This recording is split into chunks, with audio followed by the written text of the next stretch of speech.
Selamat pagi Bapak Ibu Guru yang hebat. Pada modul 1.4 Koneksi Antar Materi, Menciptakan Budaya Positif di Sekolah oleh Muhammad Muklis, Guru Penggerak Angkatan 11 Kabupaten Probolinggo, kelas 208. Merdeka Belajar adalah menggali potensi terbesar para guru dan murid untuk berinovasi dan meningkatkan kualitas belajar secara mandiri. Menurut Ki Hajar Dewantoro, mendidik dan mengajar adalah proses memanusiakan manusia sehingga harus memerdekakan manusia dan segala aspek kehidupan baik secara fisik, mental, jasmani, dan rohani yang tujuannya adalah untuk menuntun peserta didik dengan segala kodratnya untuk mencapai keselamatan dan kesejahteraan setinggi-tingginya baik sebagai manusia maupun sebagai manusia. Pendidikan menurut Ki Hajar Dewantoro adalah pendidikan yang holistik di mana murid atau peserta didik dibentuk menjadi insan yang berkembang secara utuh meliputi olah rasio, olah rasa, olah jiwa, dan olahraga melalui proses pembelajaran dan lainnya yang berpusat pada murid dan dilaksanakan dalam suasana penuh keterbukaan, kebebasan, serta menyenangkan. Dalam mewujudkan pemikirannya, Ki Hajar Dewantoro menjadikan Pancasila sebagai landasan merdeka belajar. Maka dari itu, merdeka belajar harus memiliki nilai-nilai yang terkandung dalam Pancasila yang mencakup 6 elemen diantaranya berakhlak mulia, berkebinekaan global, mandiri, bergotong royong, bernalar kritis, dan kreatif, sehingga diistilahkan dengan profil pelajar Pancasila yang merupakan perwujudan pelajar Indonesia sebagai pembelajar sepanjang hayat yang memiliki kompetensi global dan perilaku sesuai dengan nilai-nilai Pancasila.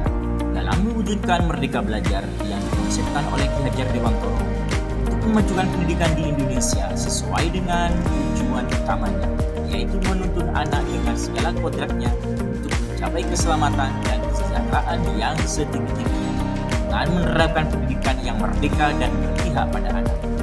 Demi ketercapaian tersebut, salah satu upayanya adalah dengan adanya guru penggerak, di mana guru penggerak adalah pemimpin pembelajaran yang mendorong tumbuh kembangnya murid secara holistik, aktif dan proaktif dalam mengembangkan pendidik lainnya untuk mengimplementasikan pembelajaran yang berpusat kepada murid, serta menjadikan teladan dan agen transformasi ekosistem pendidikan untuk mewujudkan profil belajar Pancasila yang memiliki 6 dimensi. Tujuan guru penggerak adalah mewujudkan pendidikan yang relevan dan berkualitas tinggi, merata dan berkelanjutan, didukung oleh infrastruktur dan teknologi. Sebagai guru penggerak diharapkan memiliki peranan utama di antaranya 1. Menggerakkan komunitas belajar untuk rekan guru di sekolah dan wilayahnya.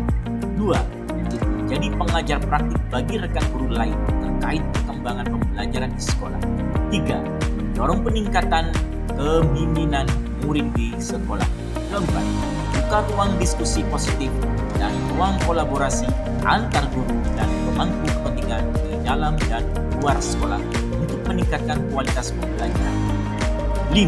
Menjadi pemimpin pembelajaran yang mendorong well-being ekosistem pendidikan di sekolah. Dalam menjalankan peranan utamanya dalam mendidik siswa, diharapkan guru penggerak menanamkan nilai-nilai mandiri, reflektif, kolaboratif, inovatif, serta berpihak pada peserta didik. Nilai-nilai ini diharapkan terus tumbuh dan dilestarikan dalam diri seorang guru penggerak. Selain mendidik, guru penggerak diharapkan juga mampu membangun atau mengembangkan visi bagi satuan pendidikan di tempatnya mengajar sebagai upaya partisipasi dalam mengembangkan pendidikan di lingkungan mengajar. Dalam upaya proses membangun dan mengembangkan visi satuan pendidikan, diharapkan guru penggerak menggunakan inquiry apresiatif atau pendekatan dalam manajemen perubahan yang fokus pada pencarian nilai-nilai positif dengan membuat kalian prakarsa perubahan dan menguraikan visi yang dibangunnya dengan melihat kelebihan satuan pendidikan di tempatnya mengajar sebagai aset dan kekurangannya sebagai tantangan menggunakan tanpa atap. Untuk menerapkan rencana realistisnya menggunakan tanpa bagja, buat pertanyaan, ambil pelajaran, gali mimpi, jabarkan rencana, dan atur kegiatan pembelajaran di kelas diharapkan dan guru penggerak mampu membangun suasana kelas dengan budaya positif. Budaya positif sekolah adalah nilai-nilai keyakinan dan kebiasaan-kebiasaan di sekolah yang berpihak pada murid, agar murid dapat berkembang menjadi pribadi yang kritis, penuh hormat, dan bertanggung jawab. Adapun manfaat budaya positif di sekolah mencerminkan rasa aman, nyaman bagi setiap warga sekolah, dan setiap individu mampu mengekspresikan dirinya tanpa rasa takut ataupun ragu dalam berbuat.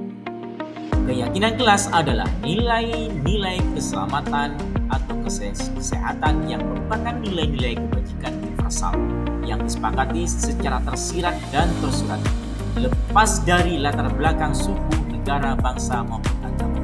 Berikut adalah contoh nilai-nilai kebajikan seperti empati, tanggung jawab, rasa hormat, disiplin, integritas, toleransi, antusias, keingintahuan, dan masih banyak lainnya yang secara garis besar termuat dalam nilai-nilai profil pelajar Pancasila.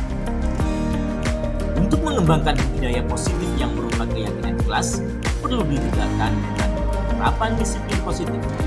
Disiplin positif adalah cara membentuk sikap mandiri anak sehingga fokusnya pada memotivasi, merefleksi terhadap kesalahan yang dilakukan, menghargai, dan membangun logika yang bersifat panjang. Dasar penerapan disiplin positif adalah terpenuhinya kebutuhan intrinsik dasar anak yang meliputi mempertahankan hidup, cinta dan kasih sayang, kesenangan, penguasaan atau kekuasaan, dan kebebasan. Pelanggaran atas disiplin positif dikarenakan tidak terpenuhinya salah satu atau beberapa kebutuhan dasar pada diri anak. Menurut Ki Hajar Dewantoro, mana ada kemerdekaan, disitulah ada yang namanya disiplin. Sungguh pun disiplin itu bersifat self-disiplin, yaitu kita sendiri yang mewajibkan kita dengan sekeras-kerasnya, tetapi itu sama syafaat.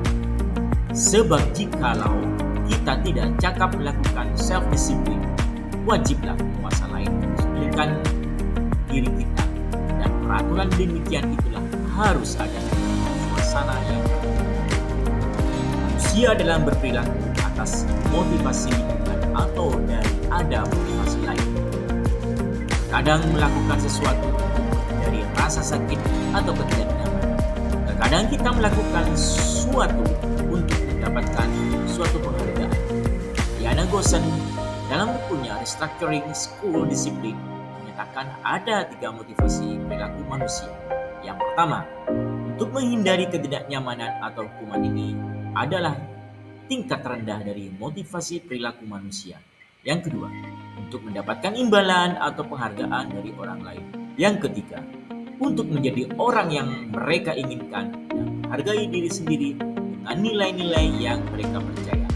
Tujuan dari disiplin positif adalah menanamkan motivasi yang ketiga pada murid-murid kita, yaitu untuk menjadi orang yang mereka inginkan dan menghargai diri sendiri dengan nilai-nilai yang mereka percaya.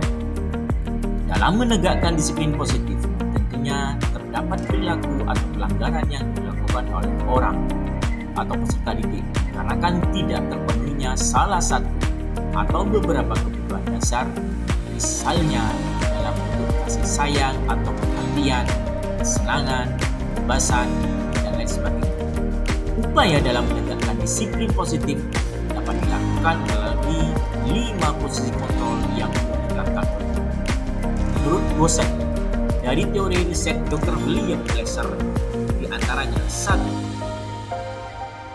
Penghukum. Menggunakan hukuman fisik atau verbal untuk mengendalikan perilaku. Dampaknya kurangnya percaya diri siswa dan hukuman yang diberikan membuat efek jera pada peserta didik. Contoh, patuhi aturan saya atau awas. 2. Membuat rasa bersalah. Guru menggunakan kata-kata yang lembut untuk membuat orang lain merasa bersalah atau rendah diri. Contoh, ibu sangat kecewa dengan kamu, atau berapa kali harus saya ingatkan kamu. Yang ketiga, sebagai teman. Guru dalam posisi sebagai teman menggunakan persuasi dan hubungan baik untuk memahami perilaku. Contoh, ayo ingat, tidak bantuan Bapak selama ini. Yang keempat, sebagai pemantau. Pada saat kita mengawasi, kita bertanggung jawab atas perilaku orang-orang yang kita awasi. Posisi pemantau berdasarkan pada peraturan-peraturan dan konsekuensi. Contoh, apa yang telah kamu lakukan? Sebagai manajer, adalah posisi di mana guru berbuat sesuatu bersama dengan murid. Silakan murid mempertanggungjawabkan perilakunya, mendukung murid agar dapat menemukan solusi atas permasalahannya sendiri.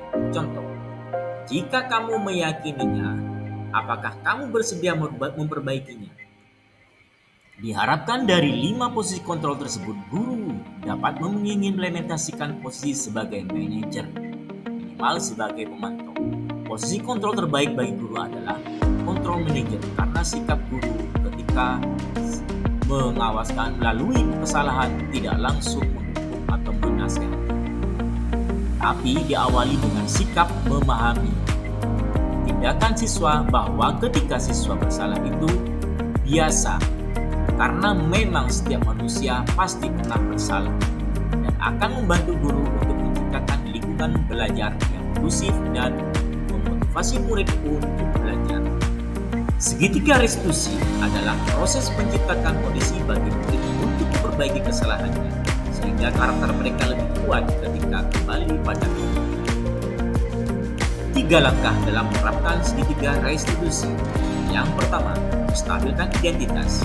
Menstabilkan identitas merupakan sisi dasar dari segitiga restitusi. Kedua, memvalidasi tindakan yang salah. Langkah yang kedua dalam menerapkan segitiga restitusi adalah memvalidasi tindakan yang salah.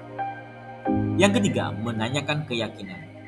Peran kontrol manajer sangat sesuai sekali diterapkan dalam segitiga restitusi. Refleksi. Pertama, dalam menerapkan budaya positif perlu adanya disiplin positif sebagai upaya atau kontrol atas perilaku murid yang didasarkan atas 3 motivasi.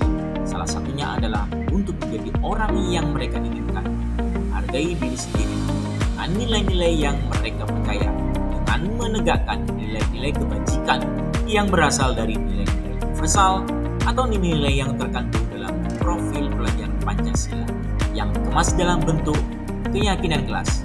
Dari keyakinan kelas ini perlu adanya peran kontrol guru atas penerapan disiplin positif. Dalam menegakkan disiplin positif didasarkan atas 5 kebutuhan dasar murid. Apabila kebutuhan dasar murid tidak terpenuhi, maka akan timbul yang namanya pelanggaran.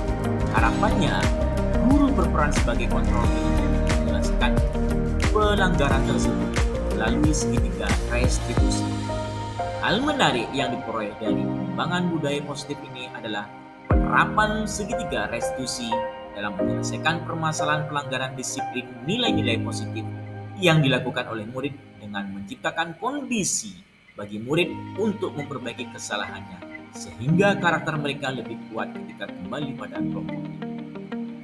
Yang kedua, terdapat perubahan cara berpikir saya dalam menciptakan budaya positif, yaitu menyelesaikan permasalahan siswa dengan tidak memberikan hukuman verbal yang berdampak negatif, di antaranya kurangnya kepercayaan diri siswa, perilaku menjadi agresif, dapat melakukan kesalahan berulang-ulang kali, dan menggantikannya dengan penyelesaian masalah menggunakan segitiga restitusi yang akan menjadikan murid mampu mengevaluasi diri sebagaimana menjadi diri yang lebih baik, dan murid akan meletakkan dirinya sebagai individu yang positif dalam dunia yang berkondisi. Yang ketiga, saya dapat menerapkan segitiga restitusi dalam menyelesaikan permasalahan disiplin positif pada murid saya dengan hasil murid dapat memperbaiki perilakunya dengan lebih baik lagi sesuai dengan nilai-nilai kebajikan yang kita yakini. Yang keempat, saya sangat senang sekali mendapatkan pengetahuan dari kegiatan CGP ini dan dapat menerapkannya di kelas saya. 5. Terdapat perubahan pada perilaku siswa menjadi lebih baik dengan penerapan disiplin positif menggunakan segitiga restitusi. Perlu adanya perbaikan dalam hal penerapan restitusi lebih lanjut untuk beberapa kasus ini. Untuk saat ini masih dalam hal kasus keterlambatan kehadiran siswa ke kelas. 6. Sebelum mempelajari modul ini, saya sering menggunakan posisi kontrol menghukum dalam menangani pelanggaran disiplin positif pada siswa. Perasaan saya, siswa yang diberi hukuman verbal cenderung melakukan kesalahan berulang-ulang. Setelah mempelajari modul ini, saya menggunakan posisi kontrol trigger dalam menangani pelanggaran disiplin positif. Saya sangat senang murid yang saya fasilitasi penyelesaiannya akan garis restitusi lebih memahami akan perilaku sendiri dan menjadi lebih baik dari sebelumnya. 7. Saya belum pernah menerapkan segitiga restitusi sebelum saya belajar. 8. Ya, ada hal-hal lain yang perlu dipelajari selain dari konsep-konsep yang dipelajari dalam modul ini, yaitu seberapa efektifkah segitiga restitusi untuk menyelesaikan permasalahan murid yang sangat berat yang berkaitan dengan tindakan kriminal, dan hal apa sajakah yang harus dipelajari untuk menangani permasalahan. Terima kasih. Salam sukses.